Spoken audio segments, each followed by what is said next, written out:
जय श्री कृष्ण, राधे राधे, जय माता दी। आज माघ गुप्त नवरात्रि का 5वां दिन है और आज दिनांक है 3 फरवरी सोमवार पंचमी तिथि, जो कि 2 फरवरी रविवार को सुबह 9:01 से प्रारंभ हुई थी और पंचमी तिथि की समाप्ति आज यानी 3 फरवरी सोमवार को सुबह 6:52 पर हो जाएगी। इसके बाद से षष्ठी तिथि प्रारंभ हो जाएगी। तो आज 5वीं और 6ठी महाविद्या यानी कि और माँ त्रिपुर भैरवी की पूजा एक साथ ही की जाती है, यानी कि इस बार तिथियों का क्षय के कारण 2 नवरात्रि एक ही दिन पर रही है। तो आज इस वीडियो में आप पहले सुनेंगे माँ छिन्नमस्ता की संपूर्ण कथा और उसके बाद अगली वीडियो में आज ही आपको माँ त्रिपुर भैरवी की कथा भी सुनने को मिल जाएगी। तो आपसे अनुरोध है कि आप इन दोनों वीडियो को आज जरूर देख लीजिएगा। गुप्त नवरात्रि के 5वें दिन महाविद्या छिन्नमस्ता की पूजा करने का नियम है। तंत्र शस्त्र में महाविद्या छिन्नमस्ता की उपासना करने से समाज में मान सम्मान प्रसिद्धि मिलती है। पूर्वी भारत जैसे पश्चिम बंगाल, झारखंड और उत्तर प्रदेश के अलावा नेपाल आदि देशों में इनकी विशेष रूप से पूजा की जाती है। छिन्नमस्ता महाविद्या की पूजा में अगर कोई कमी रह जाती है तो वह विपरीत फल देने वाली होती है। यही कारण है कि आम लोगों के लिए इनकी साधना को उपयुक्त नहीं माना गया है। देवी छिन्नमस्ता की पूजा करने से मनुष्य को समाज में सम्मान और प्रतिष्ठा मिलती है, साथ ही सुख और समृद्धि का वरदान भी मिलता है। देवी अपने साधक को ज्ञान, समृद्धि, विजय, स्वास्थ्य और धन का आशीर्वाद देती है। महाविद्या छिन्नमस्ता की पूजा उन लोगों के लिए बहुत प्रभावशाली है जो बांझपन या रीढ़ से संबंधित या यौन रोग से संबंधित समस्याओं का सामना कर रहे हैं। माँ छिन्नमस्ता की पूजा व्यावसायिक हानि से उभरने से भी सहायता करती है। माँ छिन्नमस्ता की पूजा करने से समृद्धि, स्थिरता और लंबे जीवन के साथ साथ और भी अन्य लाभ होते हैं। देवी छिन्नमस्ता को माता चिंतपूर्णा का स्वरूप माना गया है। शिव पुराण और मार्कंडेय पुराण में इस बात का वर्णन मिलता है कि देवी छिन्नमस्ता ने राक्षसों का संहार कर देवताओं को उनसे मुक्त कराया था। देवी छिन्नमस्ता चिंता पूर्णिमा का स्वरूप है, इसलिए इनकी पूजा कई अर्थों में उनके भक्तों के लिए फलदायी होता है।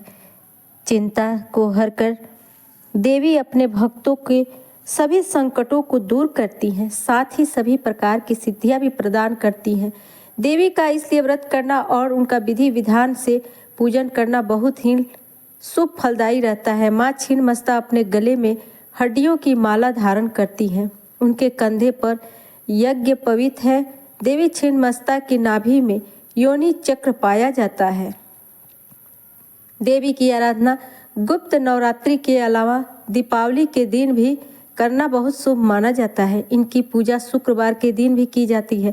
माँ के प्रादुर्भाव की कथा इस प्रकार है कि एक बार भगवती भवानी अपनी सहचर जया और विजया के साथ मंदाकिनी में स्नान करने के लिए गई। स्नान करने के बाद भूख से पीड़ित होकर वे कृष्ण वर्ण की हो गई। उस समय उनके सहचर ने भी उनसे कुछ भोजन करने के लिए मांगा। देवी ने उनसे कुछ समय तक प्रतीक्षा करने के लिए कहा। थोड़ी देर प्रतीक्षा करने के बाद सहचर ने जब पुनः भोजन के लिए निवेदन किया, तब देवी ने उनसे कुछ और देर प्रतीक्षा करने के लिए कहा। इस पर उनकी सखियों ने देवी के विनम्र स्वर में कहा कि माँ, तो आपने शिशुओं को भूख लगने पर बिना देरी किए भोजन प्रदान करती हैं, आप हमारी उपेक्षा क्यों कर रही हैं? अपने सहचर के मधुर वचन सुनकर कृपामयी देवी ने अपने खड्ग से अपना ही सिर काट दिया और इस प्रकार कटा हुआ सिर देवी के बाएं हाथ में आ गिरी। उनके करबंद से रक्त की 3 धाराएं प्रवाहित हुई। उन्होंने उनमें से 2 धाराओं को अपनी दोनों सहचर की ओर प्रवाहित कर दिया, जिससे पीकर वे दोनों बहुत प्रसन्न लगी और तीसरी धारा को देवी स्वयं पान करने लगी। तभी से देवी छिन्नमस्ता के नाम से प्रसिद्ध हुई। देवी छिन्नमस्ता का स्वरूप अत्यंत विभ्र और भयंकर है। देवी अपने एक भुजा में अपना स्वयं का कटा हुआ शेष और दूसरी भुजा में खड्ग धारण करती हैं। उनके गले से रक्त की 3 धाराएं प्रवाहित होती हैं। देवी का कटा हुआ मुख और डाकिनी तथा वर्ण नामक 2 परिचारिका उन रक्त धाराओं को पान करती हैं। देवी छिन्नमस्ता गुड़हल के पुष्प के समान लाल वर्ण की है। उनकी आभा और कांति कोटि कोटि सूर्य के समान है। उन्हें नग्न अवस्था में अस्त व्यस्त केशों के साथ दर्शाया जाता है। देवी छिन्नमस्ता को 16 वर्ष की कन्या के रूप में चित्रित किया जाता है, जिनके हृदय के समक्ष एक नील कमल सुशोभित है। देवी मंगलसूत्र के रूप में सर्प तथा अन्य आभूषणों के साथ कटे हुए नरमुंड की माला धारण करती हैं। माता छिन्नमस्ता मस्तिष्क की महिमा की कई कथाएं प्रचलित हैं। प्राचीन काल में एक छोटा नागपुर में रज नामक एक राजा राज करते थे और राजा की पत्नी का नाम रूपमा था।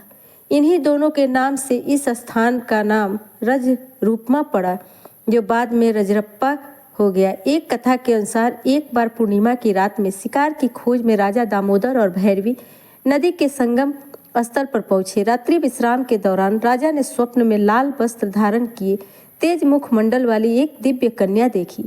उसने राजा से कहा, हे राजन, इस आयु में संतान ना होने से तेरा जीवन सन लग रहा है।